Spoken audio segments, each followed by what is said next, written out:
un saludo muy cordial a todos los que se conecten, a todos los que tomen el tiempo para poder escuchar, para poder compartir estas herramientas, estos conocimientos, estos detalles totalmente prácticos que vamos a brindarles en este módulo de trabajos en espacios confinados. Un agradecimiento especial al Instituto Peruano SOMA por la deferencia de invitarme a brindar esta capacitación. Este módulo, que es la continuación del primero en trabajos de espacios confinados, nos toca tocar tres temas importantes. El primero, los casos prácticos. Vamos a llevar a la práctica todo aquello que hemos revisado en el módulo 1. La señalización de seguridad, que es muy importante y para el caso de trabajos confinados es muy específica. Y los permisos de trabajo de alto riesgo, específicamente para trabajos en espacios confinados. Antes de terminar el módulo les voy a mostrar un par de formatos al menos reales del trabajo del día a día, ¿no? Cómo hay que llenarlos, qué documentación adicional se debería presentar. Y como siempre, las recomendaciones que les brindamos, les sugerimos, tengan a mano siempre donde anotar, lápiz y una libreta, ubíquense en un lugar sin interrupciones, con una iluminación y ventilación adecuada, utilicen audífonos de ser posible, y si están conectados desde su laptop, su computadora de escritorio, limiten el uso de celulares o cualquier otro elemento que los pueda distraer.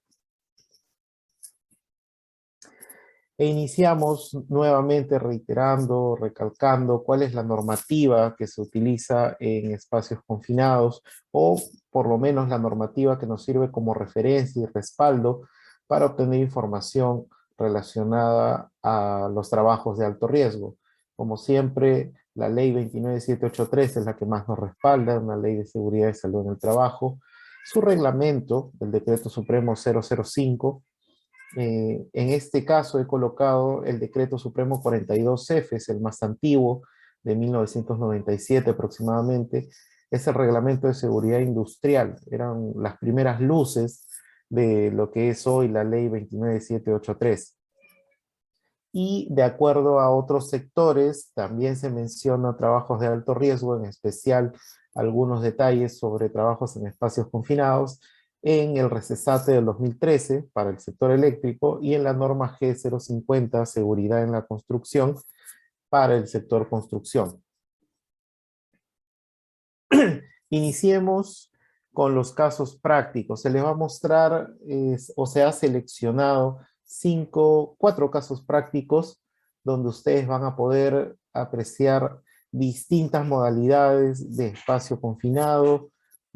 Vamos a poder identificar cuáles han sido las causas de esos accidentes, porque vamos a mostrar formas de ingreso, características del espacio confinado, qué técnicas de control se han utilizado.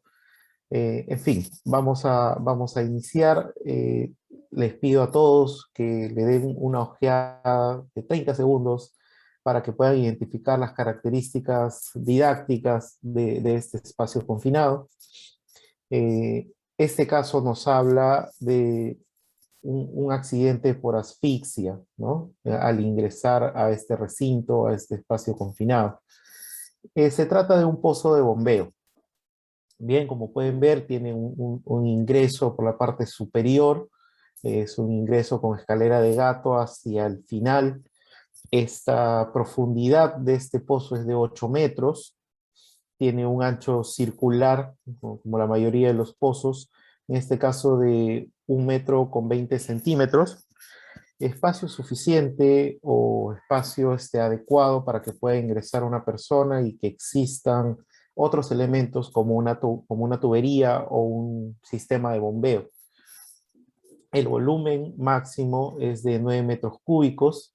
Existe, o la única comunicación con el exterior que se aprecia en la imagen, es una boca de entrada cuadrada de 72 por 53, es más pequeña que el ancho del pozo. ¿Y qué conexiones encontramos? Encontramos hasta 4 conexiones, ¿cierto? El conducto de llegada de las aguas fecales, que es el último, digamos, la conexión que se encuentra en la parte más inferior. Esta conexión para este caso se encuentra obstruida, ¿bien? Es el conducto que está obstruido. Existe un conducto de llegada de aguas pluviales, que es el conducto que se encuentra en la parte más elevada. Ingresan aguas, producto de las filtraciones de las lluvias, y un conducto de evacuación, en este caso por gravedad, a una ría, ¿no? Con una ría con mareas. Ahora, ¿qué es una ría? ¿No? Probablemente crean que hubo una confusión, debe ser un río. No, una ría se trata de un brazo de mar que se acerca hacia la zona de los valles, ¿no? Digamos que es un caminito que ha seguido el mar, ¿no? En su distribución, y en este caso indica que presenta mareas, así que se trata de un canal de agua que tiene movimiento, ¿no? Está parcialmente obstruido, esto entiendo que es debido a la obstrucción total del ingreso de llegada de aguas fecales. Y existe un último elemento que es una bomba de evacuación. En este caso es una bomba por elevación. Quiere decir que desde la base de este pozo redirige los elementos que puedan estar allí hacia la zona externa, ¿no? Un bombeo, alguna red de succión de repente. Una peculiaridad que tenemos en este caso es que existe una capa de fango en el fondo de 10 centímetros de espesor. 10 centímetros estamos hablando de que cubre por lo menos los pies, ¿no? Con cualquier elemento que nosotros llevemos de protección en los pies, esos van a resultar cubiertos por esta capa de fango. Ahora, esta capa de fango, ¿qué contiene? ¿Es solo fango? ¿Es solo tierra y agua? ¿Es solo lodo? Por supuesto que contiene aguas fecales, ¿no? Contiene todos los vapores o gases que encontramos dentro de este pozo, ya que tiene una sola apertura, un solo elemento de ventilación.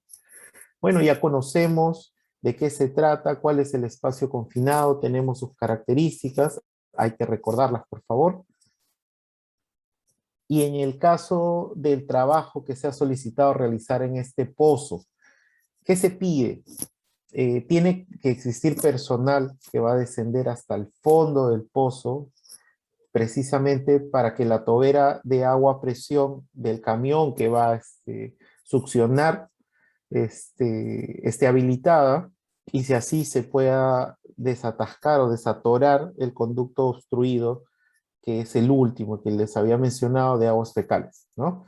Entonces alguien va a bajar, va a realizar una conexión con una manguera adicional, y va a quitar la condición de obstrucción que existe en esta tubería, ¿no?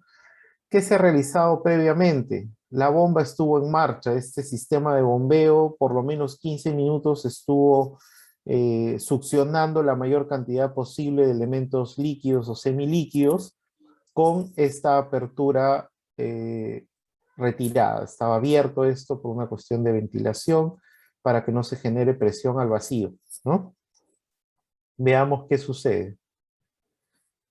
Sucede un accidente. Este accidente, de repente algunos ya lo han notado por algunas condiciones, no menciona que el personal tenga algunas características adicionales en sus aditamentos, etc. El trabajador comienza a descender por la escalera de gato, y cuando se encuentra a 2 metros del fondo, en esta altura aproximadamente, cae desvanecido.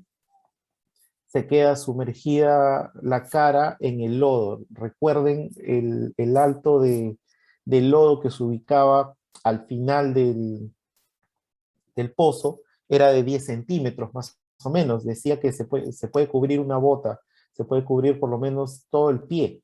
Entonces, al caer, termina con la cara sumergida en el lodo y, por supuesto, cubriéndola casi a su totalidad. inmediatamente un compañero más baja a auxiliarlo.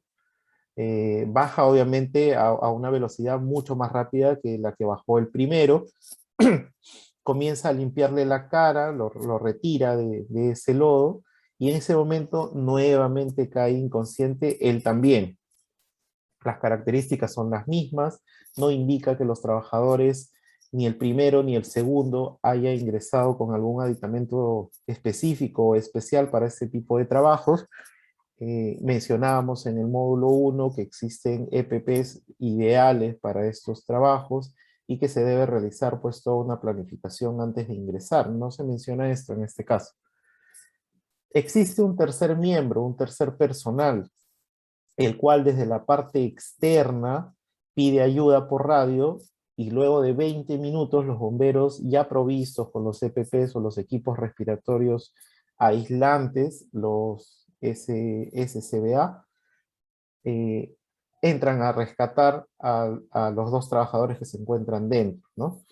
Posteriormente, el primer accidentado presentó una evolución clínica desfavorable, fallece, aunque luego de 11 días, pero fallece, y no tenemos más datos acerca del segundo, al menos no nos indica que ha fallecido, probablemente se encuentre en estado de gravedad, ¿no? Y el tercer trabajador, bueno, ileso debido a que solamente actuó desde la parte externa. Ahora vamos a hacer un análisis de qué medidas se tomaron y cuáles fueron las causas de este primer accidente, del primer caso. ¿Qué sucedió? ¿Cuáles han sido las características de la atmósfera que se encuentran, ¿no? Que ha causado el accidente? Definitivamente es una atmósfera peligrosa y ha tenido un nivel de peligrosidad bastante alto. ¿Qué elemento asfixiante se ha encontrado, ¿no? En el momento, debido a las investigaciones, no se pudo tomar una medición, un monitoreo ideal de los gases que se encuentran o que se encontraban en el interior, pero nos indica que 22 días después del accidente, a 7,5 metros de profundidad, se encontraron algunas concentraciones. El nivel de oxígeno, 14%, muy por debajo del nivel de oxígeno ideal. Estamos hablando de 21% por lo menos, para que sea aire respirable. Anhídrido carbónico, 3,5%. Estamos hablando también de un nivel muy por encima del permitido. Y metano, 0,2%. Del mismo modo, es un nivel alto con respecto al mínimo permitido. Eh, la pérdida de conocimiento fue inmediata, fue una asfixia que provocó una pérdida de conocimiento de manera inmediata. No se necesitaron muchos minutos para que estas dos personas que ingresaron hasta ese nivel se desvanecieran, ¿no? Menos de un minuto de exposición para los dos. ¿Cuál ha sido el origen de estos elementos asfixiantes? ¿Cómo es que existen estos gases a ese nivel, a esa altura o a esa profundidad, si lo vemos desde la parte externa, de este pozo? Procesos naturales, ¿no? Obviamente hablábamos de una tubería que ingresa elementos fecales, ¿no? Estos se biodegradan, es materia orgánica, se forman lodos de aguas fecales que obviamente con el calor, con un proceso térmico, un proceso natural, emanan gases de este tipo, ¿no? Se consume o se reduce, se desplaza, sería en todo caso la palabra más adecuada, el oxígeno que existe en este espacio confinado y se reemplaza por anhídrido carbónico y metano, ¿no? Nosotros tenemos esos gases dentro de nuestros cuerpos, imagínense elementos que han podido crecer, elementos que han podido desarrollarse en un ambiente ideal para ellos, ¿no? Indican también que probablemente se generó sulfuro de hidrógeno, el hidrógeno un elemento bastante explosivo, inflamable, y azufre pues definitivamente irrespirable en vapores de altas concentraciones, ¿no? ¿Qué sucedió? Es muy posible que el funcionamiento previo de la bomba, ¿no? Estamos hablando de que hubo 20 minutos de funcionamiento previo de la bomba, intentando succionar la mayor cantidad de elementos líquidos o lodosos que se encontraban en el fondo del pozo. Entonces, al realizar una remoción, al moverlo, contribuyó obviamente a agravar la situación, porque pongamos un ejemplo un poco desatado. Las heces de las vacas, ¿bien? Cuando éstas se secan, se forma una pasta con un recubrimiento que a simple vista no emana ningún gas, no emana ningún elemento tóxico. Pero si nosotros abrimos o rompemos o quebramos esta pasta, inmediatamente sentimos el olor, sentimos los gases o los vapores que emanan de ellos. Lo mismo sucedió en este caso cuando probablemente los lodos hayan tenido una costra o una capa que no soltaba directamente estos gases, pero al momento de realizar el bombeo, intentar una succión, se removieron y se hizo mucho más complicado, o sea, agravó la cantidad o el nivel de anhidrido carbónico o metano que existía en esa atmósfera en ese momento, ¿no? Se redujo incluso mucho más o mucho más rápido se desplazó la cantidad de oxígeno mínima permitida para que ingresaran personas a realizar trabajos. ¿Qué técnicas de control fueron aplicadas antes y después del accidente? Veamos, y hay que ser bastante simples en eso, no podemos tener una opinión intermedia, es simplemente se hizo, no se hizo, se tuvo o no se tuvo, y si existió o no existieron elementos adicionales. Veámoslo de esta manera, se realizó una medición de atmósfera interior antes y después del accidente. En ninguno de los casos. La descripción es bastante detallada y no indica en ningún momento que se haya realizado mediciones de atmósfera, ni de la parte externa ni de la parte interna, ¿no? En cuanto al sistema de ventilación, ¿tenía un sistema de ventilación natural antes del accidente? Sí, tenía el ingreso que permitía, de alguna manera, una ventilación natural. Después del accidente se mantuvo las mismas condiciones del pozo, tenía la ventilación natural. ¿A qué llamamos ventilación forzada? Cuando nosotros colocamos de repente un ventilador o un succionador en la parte externa y colocamos una conexión hacia la parte interna que permita absorber los gases que se encuentren en el ambiente, o disolverlos o desplazarlos, dependiendo, ¿no? ¿Existía antes del accidente? No, no existía. Después del accidente hubo una ventilación forzada, nos indica la descripción que sí, para que puedan ingresar a tomar las mediciones, ¿no? ¿Qué elementos de protección, qué EPPs o EPC contaban los trabajadores? En cuanto a protección respiratoria, ¿usaron algún elemento filtrante antes o después del accidente? Es decir, un respirador con filtro adecuado para ese tipo de gases orgánicos, ni antes ni después. No hubo ningún EPP o ningún elemento que los protegiera del riesgo de asfixia. Eh, ¿Algún elemento aislante antes del accidente? No hubo. Después del accidente, los bomberos al momento de llegar con los EPPs aislantes requeridos ingresaron, ¿no? Un elemento aislante puede ser un respirador de cara completa, ¿no? Que lo hemos visto también en el módulo 1. Estos respiradores permiten inmediatamente cubrir todo el rostro, proteger la vista, proteger el sistema respiratorio, y normalmente están conectados a un sistema autónomo de entrega de oxígeno. Vigilancia desde el exterior. ¿Hubo vigilancia antes y después del accidente? Según la descripción, existió una tercera persona, bueno, la segunda persona que estaba afuera, pero que decidió ingresar, y una tercera persona que finalmente toma una medida estando como vigía fuera del área, fuera del recinto, ¿no? ¿Existió entonces? Sí, antes del accidente, y sí existió después del accidente. pero no contaba con equipo de rescate. Estas personas que ingresaron, cualquiera de las tres, en ningún momento se menciona que cuenten con un arnés, que estuvieran conectados, que tuvieran un sistema de protección adicional o que contaran con elementos que los proveyeran de oxígeno, ¿no? Con equipo de rescate, el único equipo o el único elemento que se identifica en la descripción es que antes del accidente el personal que estaba afuera contaba con radio. Es lo único que se menciona y probablemente es lo único que hayan tenido, ¿no? Gracias a eso se pudo dar aviso a las autoridades pertinentes, llegaron los bomberos y bueno, se resolvió de alguna manera no tan grata el retiro de estas personas que habían sufrido el accidente.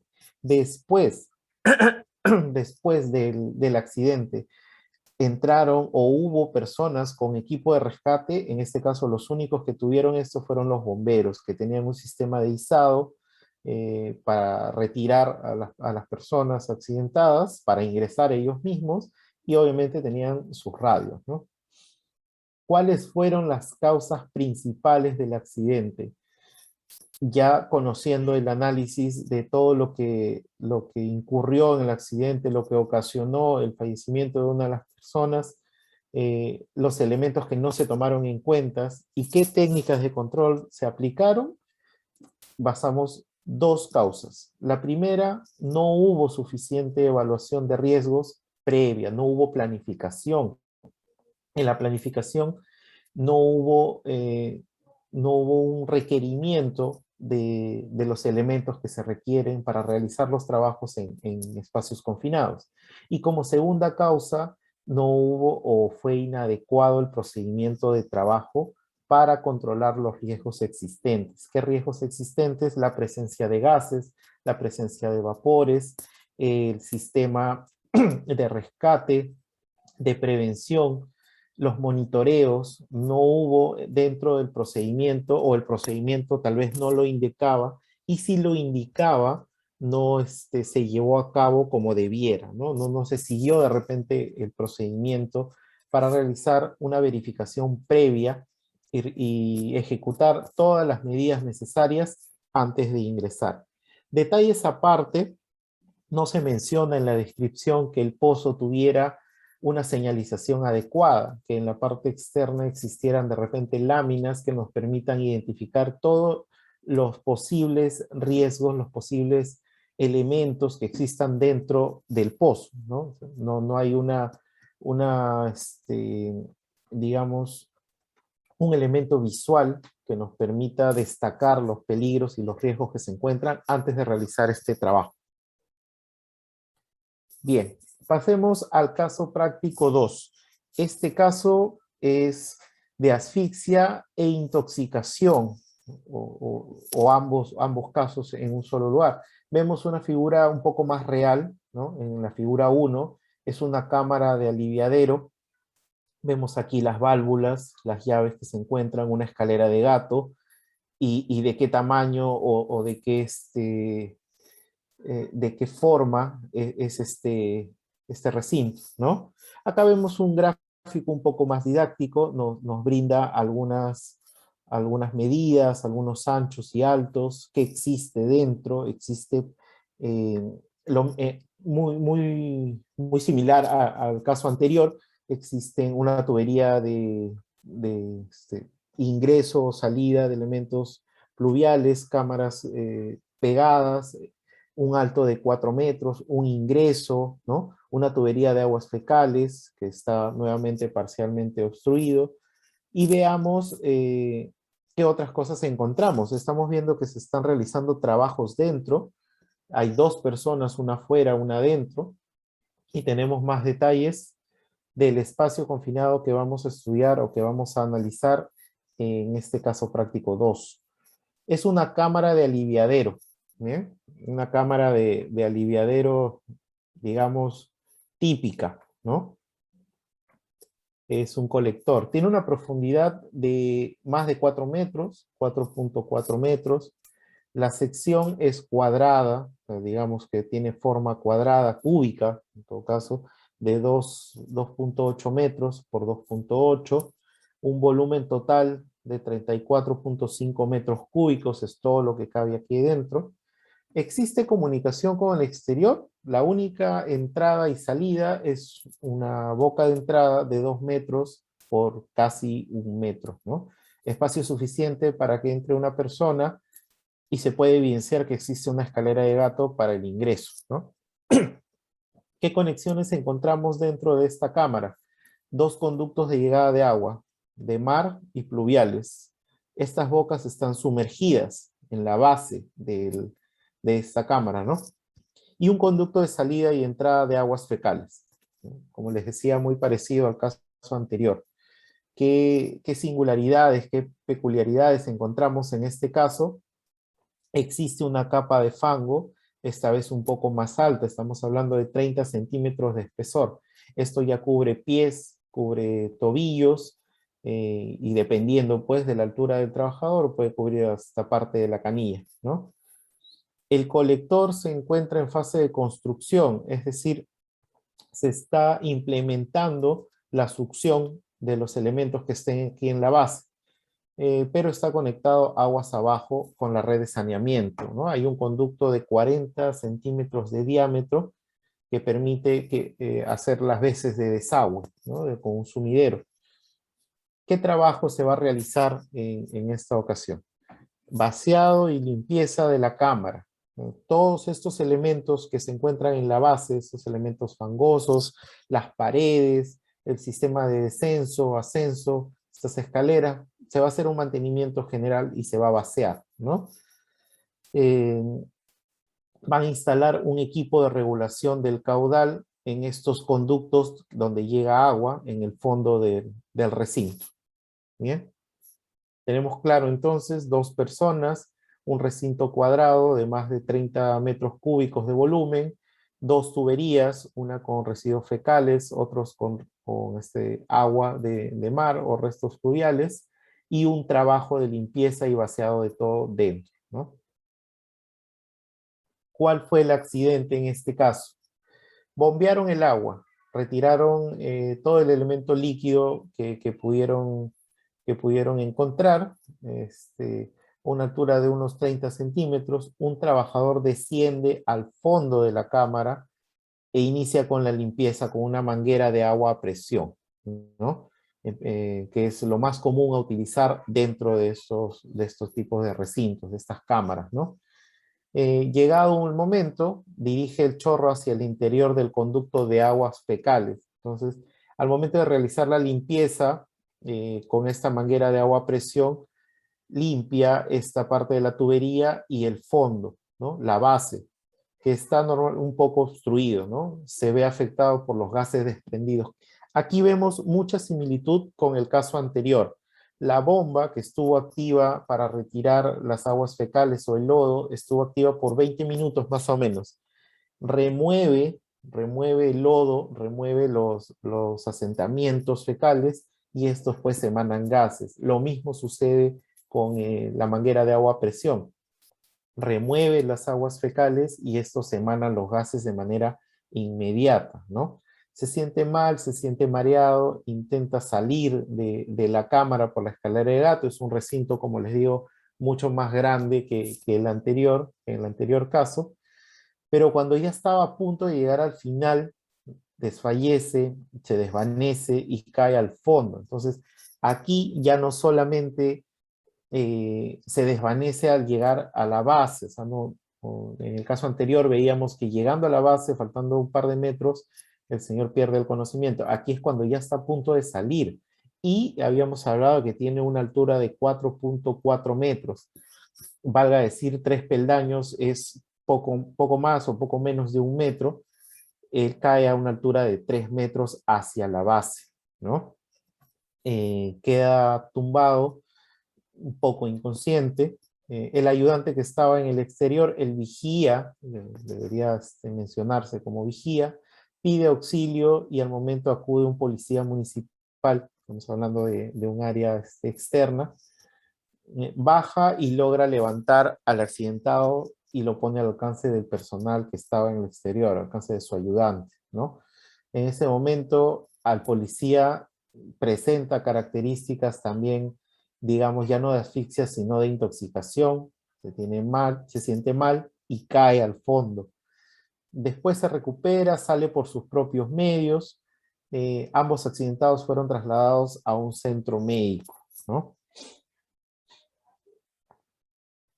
¿Cuáles son las características de la atmósfera? En espacios confinados, lo primero y lo más relevante a investigar en un accidente siempre va a ser la atmósfera, los niveles de peligrosidad, los elementos que se hayan y que hayan provocado el accidente, ¿no? ¿Qué peligrosidad existe? ¿Asfixia o toxicidad? Vemos que el primer accidentado se vio afectado instantáneamente, ¿no? Una vez que dirigió la manguera de agua a presión hacia la base de la tubería de elementos fecales. Pierde el conocimiento ambos, tanto el trabajador como el policía que ayudó al inicio a que pudieran retirarlo, con menos de un minuto de exposición. Se realizaron mediciones, estas permitieron presumir que inhalaron el aire que había sido disminuido en cantidad de oxígeno, contaminado con sulfuro de hidrógeno, metano y anhídrido carbónico, los mismos elementos que identificamos en el caso anterior. ¿Por qué existen los mismos elementos? Porque se trata de la misma base, ¿no? De la misma concentración, del mismo residuo orgánico, estamos hablando de materia fecal, ¿no? ¿Cómo se originan? Nuevamente por procesos naturales, se biodegradan estos elementos, este lodo, las aguas fecales contienen todos estos gases que se desatan o generan alguna reacción una vez que se entra en contacto con ellos, ¿no? ¿Qué sucedió? Todo esto fue de manera súbita, se elimina la obstrucción que produjo la liberación del gas contaminante. Hablábamos del ejemplo de las heces de las vacas que le decía, estos lodos de materia fecal tienden a tener una capa que evitan que se liberen los gases hasta el punto en que estos se puedan convertir en gases explosivos o inflamables, ¿no? Esto obviamente incide directamente en el trabajador y en el policía que ayudó, y la difusión en la cámara afectó posteriormente al policía cuando ingresa. O sea, no fue inmediato por el diámetro de la cámara, el volumen de la cámara, más de 30 metros cúbicos.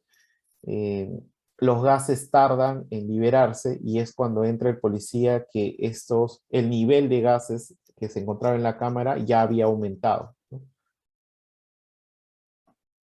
¿Qué técnicas de control fueron aplicadas antes y después del accidente? Teniendo en cuenta que después del accidente la limpieza se finalizó, o sea, sí hubo una limpieza final, pero estamos hablando de otro tipo de actividad. Se tuvo o se realizaron mediciones a la atmósfera interior, la descripción del trabajo no lo indica. Después se realizaron, indica que sí, se realiza una medición de gases dentro para identificar qué tipo de gases se encontraban allí antes, y por eso asumo también que se terminó o se finalizó la limpieza programada, ¿no? Ventilación. ¿Tenía ventilación natural? Sí, habíamos visto que tenía un ingreso y una salida relativamente amplia que permitía una ventilación natural que no necesariamente es adecuada, ¿no? Antes y después sí, porque se mantiene la misma apertura. Hubo una ventilación forzada, que habíamos hablado en el caso anterior de qué significa ventilación forzada. No es otra cosa que aplicar elementos como ventiladores o succionadores para que el recinto tenga los elementos adecuados o los niveles adecuados de oxígeno, por lo menos, para que se pueda realizar trabajos. No existía este tipo de ventilación. Hubo protección respiratoria, filtrante o aislante. Antes del accidente, en ninguno de los casos. No menciona la descripción que el policía haya ingresado con algún elemento, con algún EPP que disminuya el riesgo de asfixia o intoxicación. En el caso de elementos filtrantes, para dar por finalizar la limpieza, sí tuvieron que ingresar ya con respiradores con filtros para vapores orgánicos, ¿sí?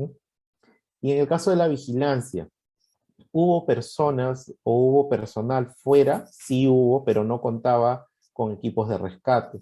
Después del accidente, sí, una de las personas se mantenía en la parte externa y nuevamente la descripción no indica que haya utilizado una radio para comunicarse con alguien o pedir ayuda, ¿no?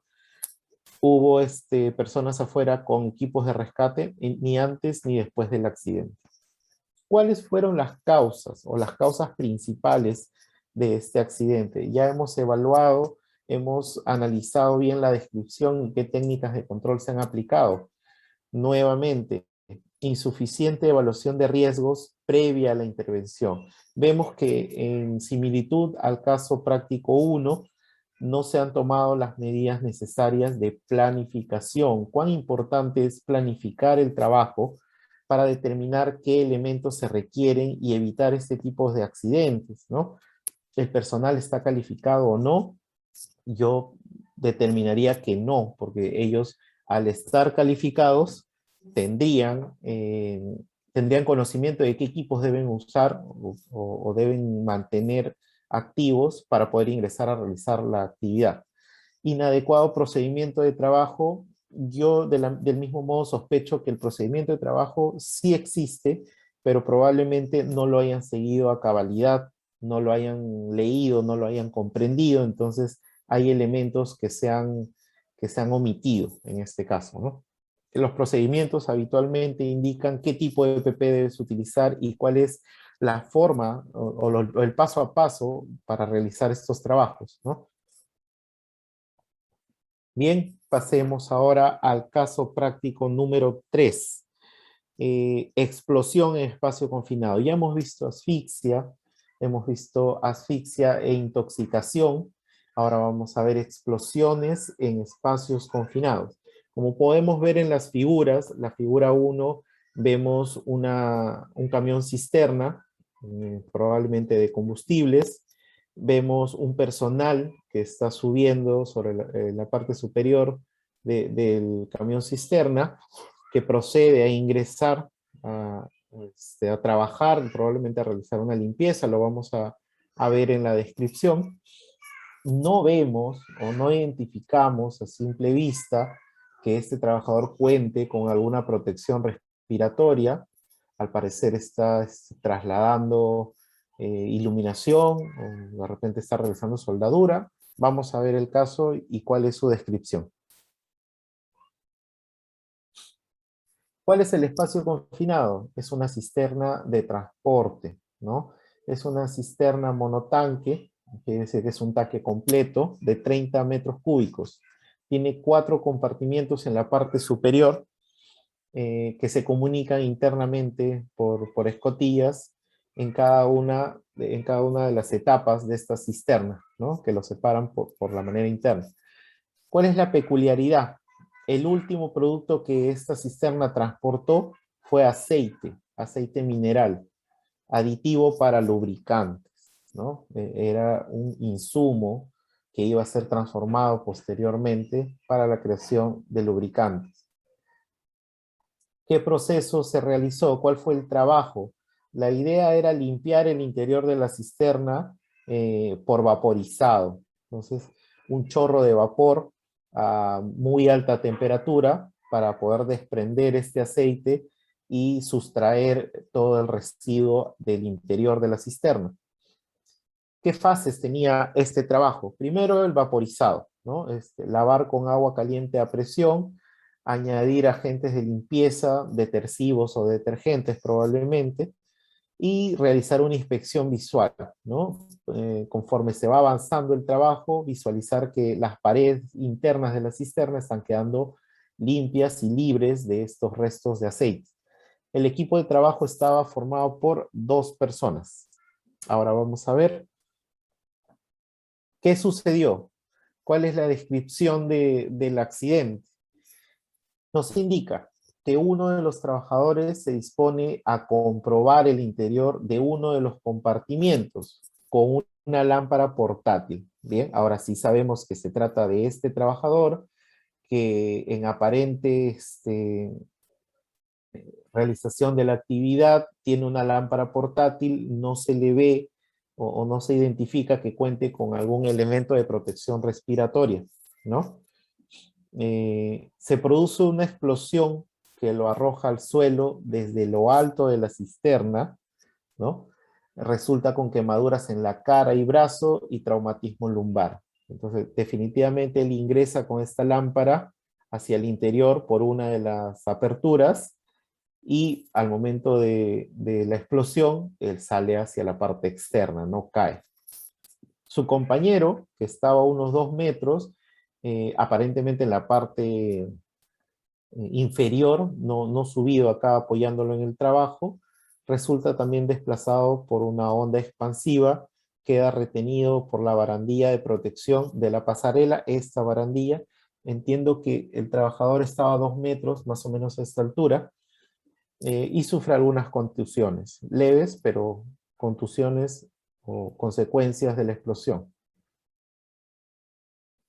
¿Qué sucedió? ¿Cuáles han sido las características de la atmósfera? Nuevamente, y recalco porque es importante. En espacios confinados, lo primero que se determina es la atmósfera. ¿Cuáles fueron los elementos de peligrosidad que existían? En este caso fueron explosivos. Toda explosión evidencia por sí misma la existencia previa de una concentración de productos inflamables, ¿no? Pero que están sujetos a un nivel de presión importante, ¿no? Que la inflamabilidad se termina convirtiendo en explosividad, ¿no? Supera el límite de inflamabilidad. Aunque no resultó concluyente, se señala que tras el accidente se encontraron en el ambiente interno de la cisterna componentes característicos a los combustibles de automoción. ¿De qué estamos hablando? Estamos hablando no solamente de aceites, sino de una combinación entre aceite y combustibles, ¿no? No nos indica qué tipo de combustible, es probablemente derivado del petróleo. Y los disolventes a base de hexano y tolueno. Bueno, el tolueno es parte de la dinamita, ¿no? Combinados con el nitrógeno, en 3 partes se forma el trinitrotolueno. Entonces ya conocemos lo que es el TNT, ¿no? No presentan el último producto transportado. O sea, estos elementos o estos productos o este material químico no están presentes habitualmente en aceite mineral, ¿no? ¿De qué tipo de origen? ¿Qué origina esta explosión? Bueno, el vertido de gas, de gasóleo al residuo de transporte para realizar la limpieza puede propiciar este tipo de accidentes. O sea, existen reacciones químicas entre elementos que finalmente superan el nivel de inflamabilidad y se convierten en explosivos. Aquí viene algo que les mencioné al momento de analizar las imágenes. La elevada temperatura de la vaporización produce evaporación. Incluso esto genera por descomposición de los elementos ya existentes dentro de la cisterna, ¿no? Los compuestos inflamables superan el nivel de inflamabilidad y se convierten en explosivos. Básicamente, eso en concreto ha sido lo que sucedió, ¿no? Lo repito varias veces para que ustedes sepan que cuando existe una explosión es porque previamente existió un nivel de inflamabilidad. Solo cuando este se supera, se convierte en explosión. Previo a la intervención, se estimó que la atmósfera explosiva se formó por efecto del calentamiento de la cisterna. O sea, si nosotros a una cisterna, a un espacio confinado, ingresamos vapor y vapor caliente, sin considerar los elementos químicos existentes o preexistentes, definitivamente vamos a generar una reacción, ¿no? No se puede descartar que en otros casos similares se forme durante el viaje a la estación de lavado.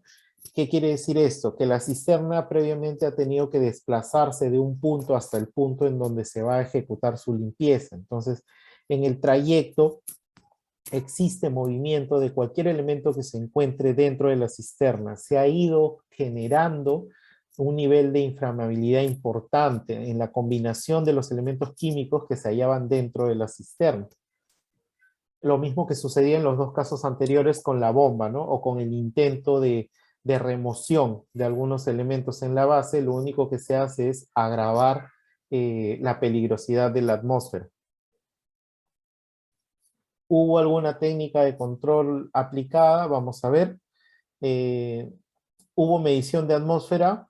No se indica que existiera en la descripción del accidente. Ventilación natural, muy limitada, ya que las cisternas tienden esas escotillas o estas puertas de acceso a los niveles de la cisterna muy pequeños, ¿no? Sirven normalmente para realizar una inspección o una medición de cuánto contenido tienen, pero no sirven para que ingrese totalmente una persona. No siempre. ¿Hubo ventilación forzada? No, por el contrario, hubo, pongámoslo de esta manera, un llenado a la fuerza de un elemento externo, en este caso el vapor, y temperaturas altas, ¿no? Hubo protección respiratoria, en las imágenes no lo apreciamos y en la descripción tampoco lo indica, ni filtrante ni aislante, ¿no? Nada que protegiera a este trabajador al realizar su trabajo. Hubo vigilancia desde el exterior, tenía un compañero de trabajo ubicado a 2 metros, no tenía ningún equipo de rescate, al menos eso es lo que menciona en la descripción del accidente. ¿Y hubo alguien más con equipo de rescate? No, definitivamente no. Después del accidente se terminó la limpieza de la cisterna, ya no se hizo, no se realizaron más actividades. ¿Cuáles han sido las causas principales del accidente? Posiblemente, como veíamos en los dos casos anteriores, no hubo una evaluación, no hubo una evaluación de los riesgos asociados, pero más que la evaluación es el uso de la lámpara eléctrica, ¿no? Sin protección adecuada. Era una lámpara, como indica aquí, era una lámpara portátil convencional, o sea, de esas que se conectan a un tomacorriente o a un punto de energía y simplemente se trasladan, ¿no? Como los que se usan cuando revisas de noche tu vehículo de repente, ¿no? Levantas el capó y cuelgas una lámpara de corriente, ¿no? Habitual. En ambientes potencialmente explosivos, todas las cisternas que trasladan elementos de tipo comburentes tienden a ser potencialmente explosivos, así que siempre se debe tomar las precisiones del caso, ¿no? Procedimientos de trabajo sin contemplar los riesgos o medios de prevención propios de estas operaciones o de lavado de cisternas, limpieza o lavado de cisternas. Está simplemente dicho en otras palabras, como en los casos anteriores, probablemente y sospecho siempre que existe un procedimiento, pero este no se toma en cuenta, no se revisa o a los trabajadores no se les capacita en el procedimiento de trabajo, no se evalúa si realmente conocen eh, cómo llevar a cabo estos procedimientos, ¿no? Existe todo un tema con los procedimientos de trabajo seguro, porque se supone que existen dos tipos de procedimiento en todos los trabajos, ¿no? El procedimiento de trabajo que es totalmente operativo, que es una parte, forma parte del cuerpo del procedimiento estandarizado de trabajo seguro, y existe el procedimiento estandarizado de trabajo seguro en sí, que toma los datos del procedimiento de trabajo operativo y lo convierte en un procedimiento seguro, añadiéndole los elementos de protección, las evaluaciones de riesgo, los registros, los formatos, las consideraciones previas, las consideraciones al momento de realizar, inclusive las consideraciones una vez terminados los trabajos, ¿no? Veamos un siguiente caso práctico, ¿no? Vemos la figura 1, al parecer un área confinada con bastante ventilación, un ingreso, ¿no? por escalera externa, no es una escalera propia del recinto. Esa es una toma desde la parte de arriba, digamos. Se han realizado trabajos de soldadura o de corte, ¿no? Esta es una de las mangueras, esta es parte de las mangueras. O sea, imagínense entrar a trabajar con una de estas mangueras que puede trasladar oxígeno. Este es un caso de inflamación por sobreoxigenación. Todos conocemos de qué está compuesto el fuego, cómo es que se forma un incendio, qué se necesita, ¿no? El triángulo del fuego. Tiene que haber elementos combustibles, elementos comburentes, algo que se pueda quemar, y tiene que existir mucho oxígeno, ¿no? Cuando se sobreoxigena un área, cuando se sobreoxigena algún elemento, estamos creando un nicho perfecto para que esa área se vuelva inflamable.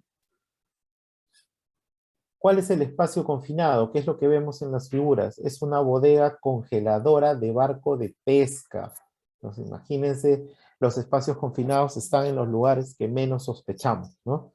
Tiene una profundidad de 6.5 metros, un volumen cúbico irregular porque vemos que contiene elementos que van a servir para la congelación, ¿no? Tiene algunos lados laterales curvados, como los que hemos visto acá. ¿Eh? Comunicación con el exterior, solamente tiene la escotilla de acceso, que es de 2 metros por 2 metros, como les decía, es amplia, ¿no? Que está en la cubierta del barco. ¿Qué peculiaridad encontramos aquí? Es un barco astillero en proceso de renovación de su equipamiento. Y esta peculiaridad es importante, porque quiere decir que es antiguo, se está renovando, tiene posiblemente muchos trabajos de mantenimiento, de soldadura, de unión de elementos, ¿no? De limpieza. ¿Qué operación se va a realizar? Se va a inspeccionar la cuba, esta parte interna, y se va a programar un desmontaje de todo lo que contenga, ¿no? Entonces, esto acá no es de soldadura, sino es de corte.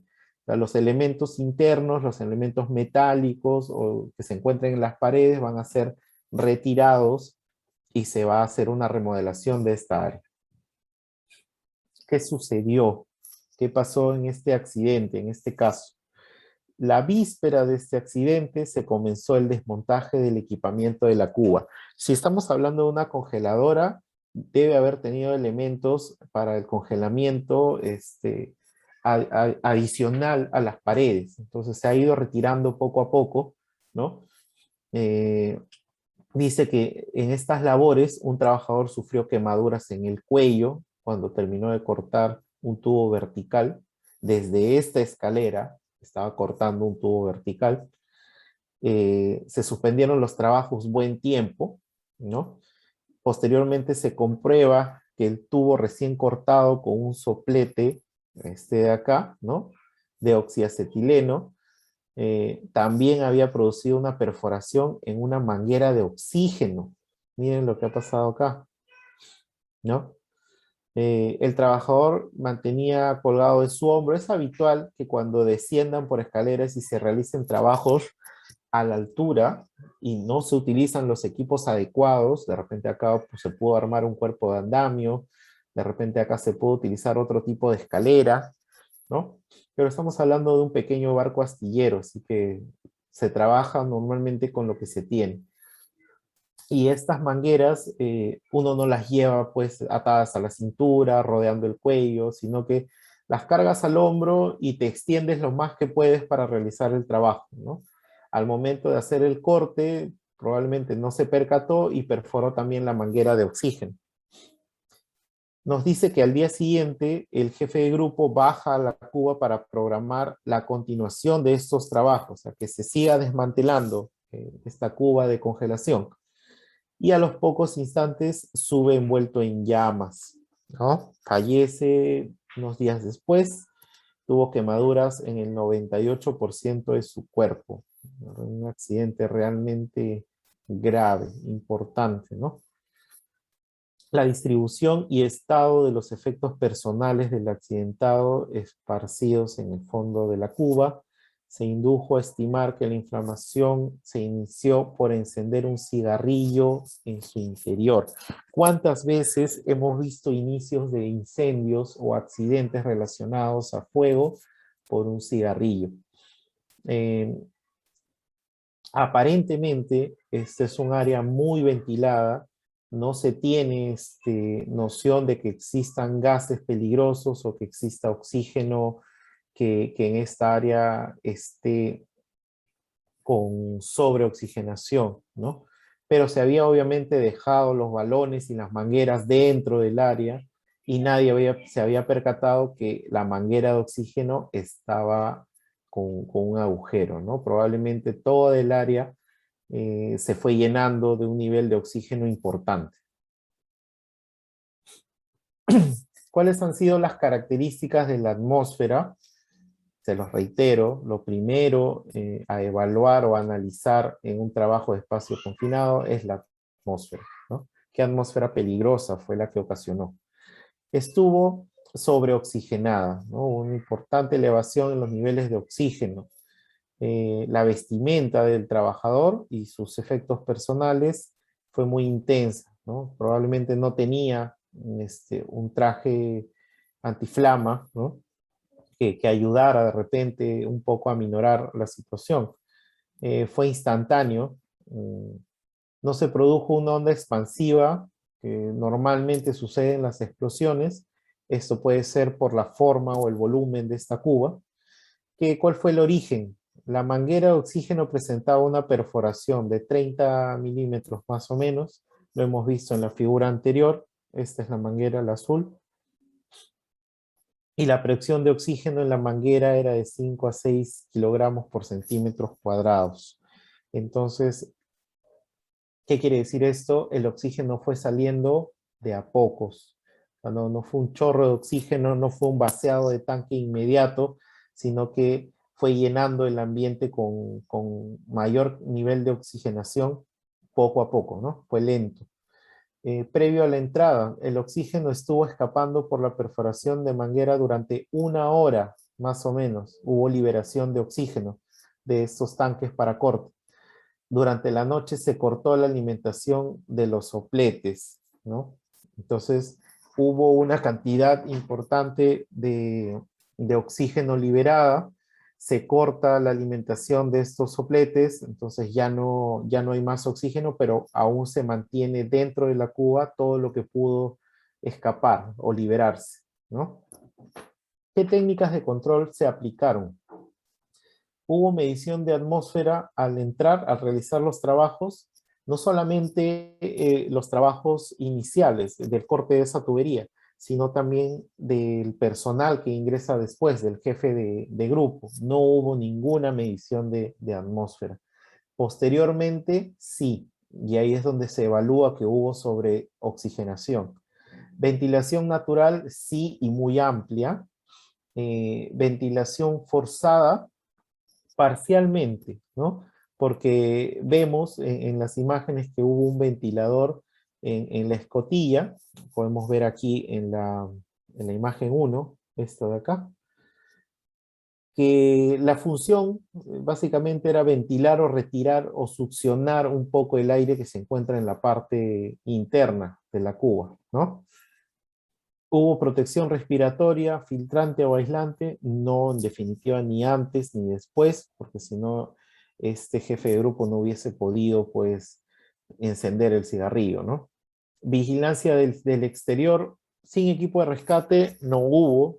En el caso del señor que bajó luego, sí tuvo vigilancia del exterior, pero igual sin equipo de rescate, en ningún momento se pudo comunicar con nadie. Con equipo de rescate definitivamente no existió, ¿no?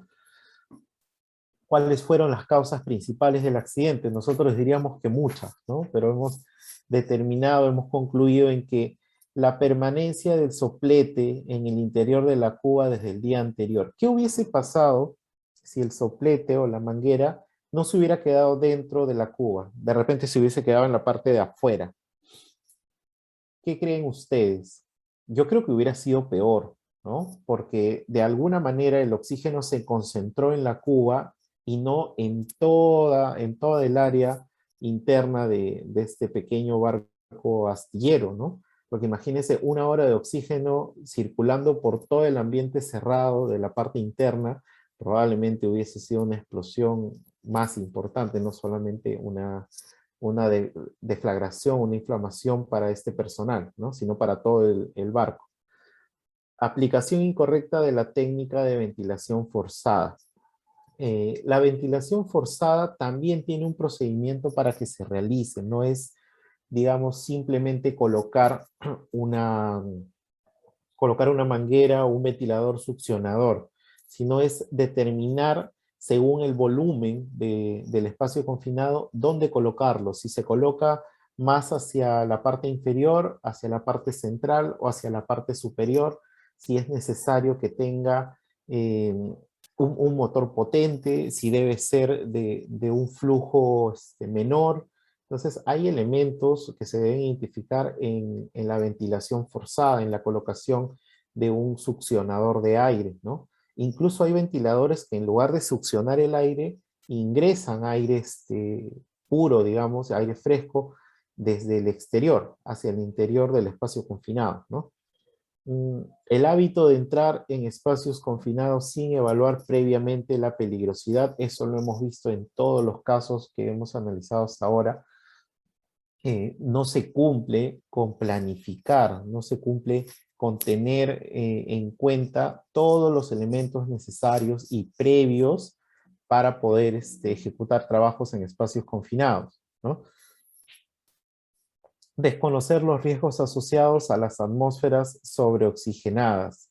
Definitivamente, si se está trabajando con elementos que contienen oxígeno y acetileno, de repente, para poder hacer la combinación y realizar los cortes, se debe evaluar, se debe conocer qué peligros están asociados. Uno diría, de repente, el oxígeno, pero el oxígeno es algo que nosotros respiramos en todo momento, ¿no?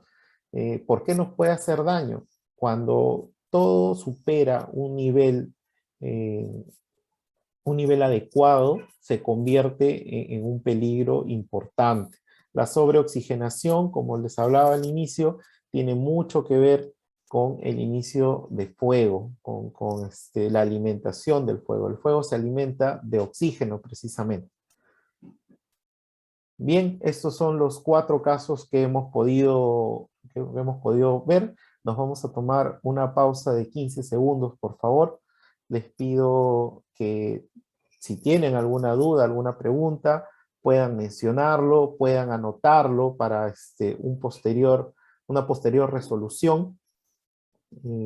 Si hasta el momento ustedes conocen algún otro caso, pueden señalarlo, pueden indicarlo, pueden debatir entre sus compañeros acerca de qué otras cosas han visto, han sucedido, e inclusive si ustedes han sido parte de algún accidente en espacios confinados, ¿no?